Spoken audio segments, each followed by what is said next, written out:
ಎಲ್ಲರಿಗೂ ನಮಸ್ಕಾರ. ನಮ್ಮ ಬ್ಲಡ್ ಗ್ರೂಪ್ ಅದು ನಮ್ಮ ಗುರುತಿನ ಒಂದು ಪ್ರಮುಖ ಭಾಗ ಅಲ್ವಾ? ಆದ್ರೆ ಎಷ್ಟೋ ಜನರಿಗೆ ಇದ್ರ ಬಗ್ಗೆ ಸರಿಯಾಗಿ ಗೊತ್ತಿರಲ್ಲ. ಬನ್ನಿ, ಇವತ್ತು ಇದ್ರ ಹಿಂದಿರೋ ಸೈನ್ಸ್ ಏನು ಅಂತ ತಿಳ್ಕೊಳ್ಳೋಣ. ರಕ್ತ ವರ್ಗಾವಣೆ ಅಂದ್ರೆ ಅದು ಜೀವ ಉಳಿಸೋ ವಿಷಯ. ಆದ್ರೆ ಒಂದ್ ಕಾಲದಲ್ಲಿ ರಕ್ತದ ಬಗ್ಗೆ ಸರಿಯಾಗಿ ಗೊತ್ತಿಲ್ದೆ ಇದು ತುಂಬಾನೇ ಡೇಂಜರಸ್ ಆಗಿತ್ತು. ಯಾಕಂದ್ರೆ ತಪ್ಪು ಗ್ರೂಪ್ನ ರಕ್ತ ಕೊಟ್ರೆ ಸಾವು ಖಚಿತವಾಗಿತ್ತು. ಹಾಗಿದ್ರೆ ಈ ಬ್ಲಡ್ ಗ್ರೂಪ್ಸ್ ಒಂದಕ್ಕೊಂದು ಯಾಕೆ ಬೇರೆ ಬೇರೆ ಇರುತ್ತೆ? ಇವತ್ತಿನ ನಮ್ಮ ಚರ್ಚೆಯ ಮುಖ್ಯ ಪ್ರಶ್ನೆನೇ ಇದು. ಬನ್ನಿ, ನಮ್ಮ ರಕ್ತದ ಹಿಂದಿರೋ ವಿಜ್ಞಾನವನ್ನ ಅರ್ಥ ಮಾಡ್ಕೊಳ್ಳೋಣ.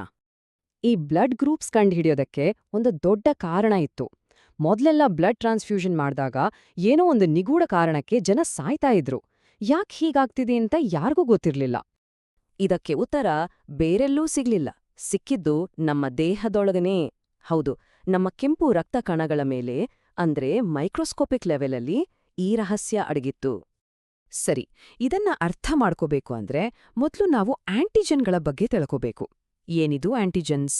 ಸಿಂಪಲ್ ಆಗಿ ಹೇಳೋದಾದ್ರೆ ಇವು ನಮ್ಮ ರಕ್ತ ಕಣಗಳ ಮೇಲಿರೋ ಪುಟ್ಟ ಫ್ಲಾಗ್ಗಳಿದ್ದಾಗೆ. ಈ ಆಂಟಿಜನ್ಗಳು ಅಂದ್ರೆ ಅಗ್ಲುಟಿನೋಜನ್ಗಳು ನಮ್ಮ ಕೆಂಪು ರಕ್ತ ಕಣಗಳ ಮೇಲೆ ಅಂಟಿಕೊಂಡಿರೋ ಮಾಲಿಕ್ಯೂಲ್ಸ್.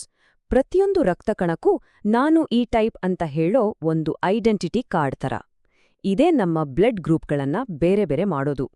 ಓಕೆ, ಈ ಚಾರ್ಟ್ ನೋಡಿ, ಇದು 4 ಮುಖ್ಯ ಬ್ಲಡ್ ಗ್ರೂಪ್ಗಳನ್ನ ತೋರಿಸುತ್ತೆ. ಮೇಲ್ಗಡೆ ಇರೋ ಸಾಲನ್ನ ಗಮನಿಸಿ.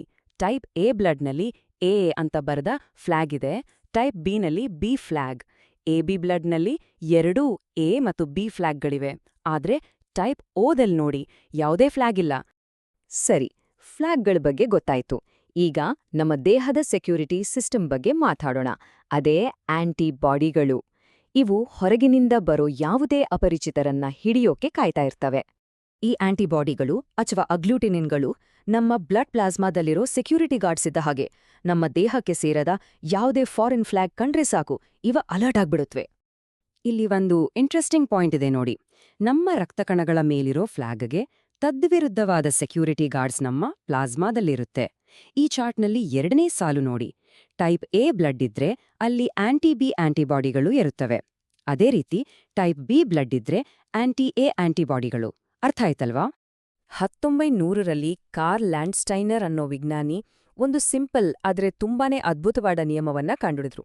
ಅದೇನೆಂದ್ರೆ, ಒಬ್ಬರ ರಕ್ತಕಣದ ಮೇಲೆ ಯಾವ ಫ್ಲಾಗ್ ಇರುತ್ತೋ ಅದಕ್ಕೆ ಸಂಬಂಧಪಟ್ಟ ಸೆಕ್ಯೂರಿಟಿ ಗಾರ್ಡ್ ಅವರ ಪ್ಲಾಸ್ಮಾದಲ್ಲಿ ಇರೋದಿಲ್ಲ. ಇದೇ ಕಾರಣಕ್ಕೆ ನಮ್ಮ ದೇಹ ನಮ್ಮದೇ ರಕ್ತದ ಮೇಲೆ ಅಟ್ಯಾಕ್ ಮಾಡೋದಿಲ್ಲ. ಎಷ್ಟು ಸಿಂಪಲ್ ಅಲ್ವಾ? ಓಕೆ, ಈ ಸೈನ್ಸ್ ಎಲ್ಲ ಗೊತ್ತಾಯಿತು. ಹಾಗಿದ್ರೆ ಲ್ಯಾಬ್ನಲ್ಲಿ ಒಬ್ರ ಬ್ಲಡ್ ಗ್ರೂಪ್ ಹೇಗ್ ಕಂಡುಹಿಡಿತಾರೆ? ಬನ್ನಿ ನೋಡೋಣ. ಇದಕ್ಕಿರೋ ಟೆಸ್ಟ್ ಹೆಸರು ಕ್ಲಂಪಿಂಗ್ ಟೆಸ್ಟ್ ಅಥವಾ ಹೆಪ್ಪುಗಟ್ಟುವಿಕೆ ಪರೀಕ್ಷೆ. ಈ ಟೆಸ್ಟ್ ಮಾಡೋಕೆ 2 ಸ್ಪೆಷಲ್ ಸೀರಮ್ಗಳನ್ನ ಬಳಸ್ತಾರೆ. ಒಂದು ನೀಲಿ ಬಣ್ಣದ ಆಂಟಿ-ಎ ಸೀರಮ್, ಇನ್ನೊಂದು ಹಳದಿ ಬಣ್ಣದ ಆಂಟಿ-ಬಿ ಸೀರಮ್.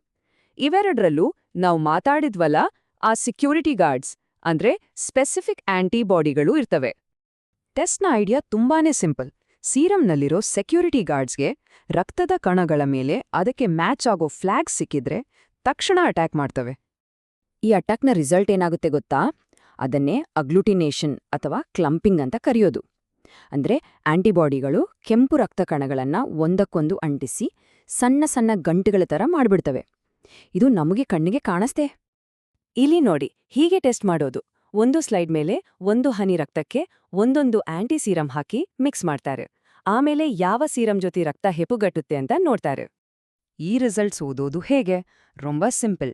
ರಕ್ತ ಬರೀ ಆಂಟಿ-ಎ ಸೀರಮ್ ಜೊತೆ ಕ್ಲಂಪ್ ಆದ್ರೆ ಅದು ಎ ಗ್ರೂಪ್, ಬರೀ ಆಂಟಿ-ಬಿ ಜೊತೆ ಆದ್ರೆ ಅದು ಬಿ ಗ್ರೂಪ್, 2 ಜೊತೆನೂ ಕ್ಲಂಪ್ ಆದ್ರೆ ಅದು ಎ ಬಿ ಗ್ರೂಪ್, ಅಕಸ್ಮಾತ್ 2 ಜೊತೆನೂ ಕ್ಲಂಪ್ ಆಗೇ ಇಲ್ಲ ಅಂದ್ರೆ ಅದು ಓ ಗ್ರೂಪ್. ಸರಿ, ಈ ಬ್ಲಡ್ ಗ್ರೂಪ್ ಗೊತ್ತಿರೋದು ಬರೀ ಬ್ಲಡ್ ಟ್ರಾನ್ಸ್ಫ್ಯೂಷನ್ಗೆ ಅಷ್ಟೇನಾ? ಖಂಡಿತ ಇಲ್ಲ. ಇದರ ಮಹತ್ವ ಇನ್ನೂ ತುಂಬಾನೇ ಇದೆ. ಹಾಗಿದ್ರೆ ಬ್ಲಡ್ ಗ್ರೂಪಿಂಗ್ ಯಾಕಿಷ್ಟು ಇಂಪಾರ್ಟೆಂಟ್?